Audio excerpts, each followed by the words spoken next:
வானம் திறந்தருளும் பல தானங்களை இந்நேரமதில் வானவரே ஞானமுள்ள வல்ல குருநாதரே தேனிலும் மதுரம் திவ்ய ஆசீர்வாதங்கள். வானம் திறக்கப்படும் பொழுது கடவுளின் ஆசீர்வாதங்கள் எல்லாம் நம் மேல் வந்து அமருகிறது. வேதத்தில் எப்பொழுதெல்லாம் வானம் திறக்கப்பட்டது என்று நாம் தியானித்துக் கொண்டிருக்கிறோம்.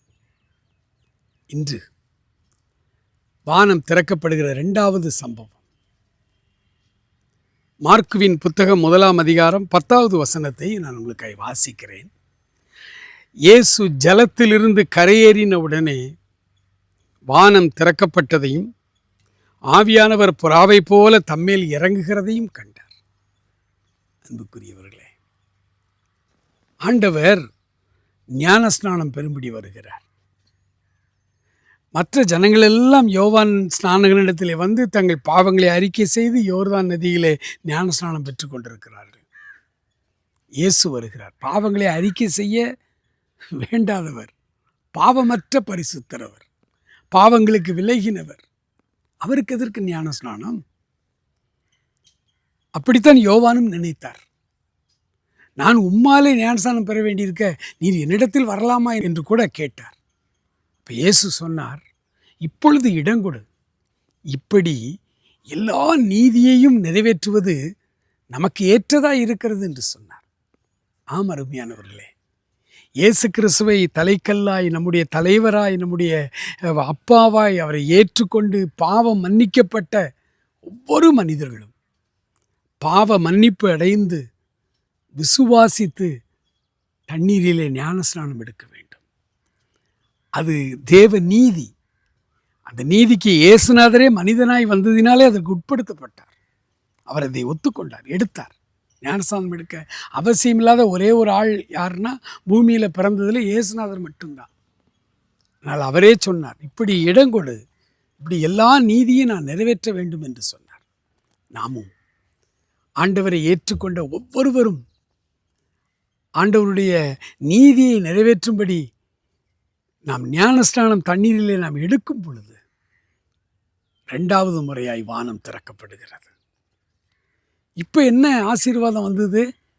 வானம் திறக்கப்பட்டு பரிசுத்த ஆவியானவர் புறாவை போல ரூபம் கொண்டு அவர் மேல் அன்றைக்கு அமர்ந்தார்.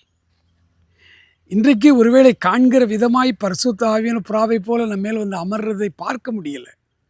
ஆனால் இன்றைக்கும் வசனத்திற்கு கீழ்ப்படிந்து நாம் ஞானஸ்நானம் பெற்று கரையேறும் பொழுது ஆண்டவருடைய வல்லமை நம்ம மேல் வந்து அமருகிற வானம் திறக்கப்படுகிறது. அப்போ ஒரு சத்தம் கேட்டுச்சான், இவர் என்னுடைய நேசகுமாரன், இவரில் பிரியமாயிருக்கிறேன். அன்புக்குரியவர்களே, ஆண்டவருடைய வார்த்தைக்கும் வசனங்களுக்கும் ஒரு மனிதன் முழுமையாய் கீழ்ப்படியும் பொழுது பரலோக ராஜ்யத்தின் தேவன், பரலோகத்தின் தெய்வம் அவர்கள் மேல் மிகுந்த அன்புள்ளவராயிருக்கிறார், நேசிக்கிறவராய் மாறிவிடுகிறார். தான் நேசிக்கிற ஒருவரையும் அவர் கைவிட மாட்டார். இவனுடைய நேசகுமாரன் என்று சொன்ன ஆண்டவர் இந்த உலகத்தில் வாழும் பொழுது எத்தனையோ பிரச்சனைகள் இருந்தது. ஆனால் அத்தனைக்கு நடுவிலும் ஆண்டவரை மிகுந்த வல்லமையாய் பயன்படுத்தினார், அநேகருக்கு ஆசீர்வாதமாய் பயன்படுத்தினார். உங்களையும் ஆண்டவர் கீழ்ப்படிந்து வருகிற உங்களை, எல்லா நீதியும் நிறைவேற்றும்படி ஒப்பு கொடுக்கிற உங்களை ஆண்டவர் தம்முடைய வானம் தயவுள்ள ஆசீர்வாதங்களினாலே இவன் என்னுடைய நேசகுமாரன் என்று உங்களையும் என்னையும் பார்த்தவர் சொல்லுவார். அந்த ஆசீர்வாதங்களை நாம் இந்த காலை வேளையில் பெற்றுக்கொள்ளும்படி அவருடைய வசனத்திற்கும் வாழ்த்தைக்கும் முற்றிலுமாய் நாம் நம்ம அர்ப்பணிப்போமா? ஆண்டவர் தாமே உங்களை ஆசீர்வதிப்பாராக. ஆமேன்.